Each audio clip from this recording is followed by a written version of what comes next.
തങ്ങളെ കൽബിലൊന്ന് കണ്ടു നോക്ക്. അവിടുത്തെ നടത്തം എങ്ങനെയൊന്ന് ആലോചിച്ചു നോക്ക്.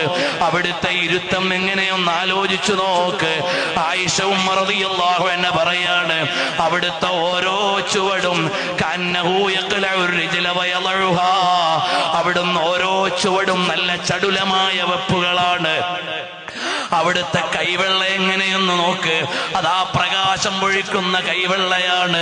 അവിടുത്തെ കൺകോണുകളൊന്ന് ആലോചിച്ചു നോക്ക്, നല്ല സൗന്ദര്യമുള്ള ഇമകളാണ്, സൗന്ദര്യമുള്ള നേത്രങ്ങളാണ്.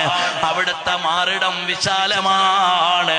അവിടുത്തെ ശരീരം മുഴുവനും രോമാവൃതമല്ല, എന്നാൽ അവിടുത്തെ മാറിടത്തിൽ നിന്ന് പൊക്കിൾ വരെ ചെറിയൊരു രോമത്തിന്റെ വരിയുണ്ട്.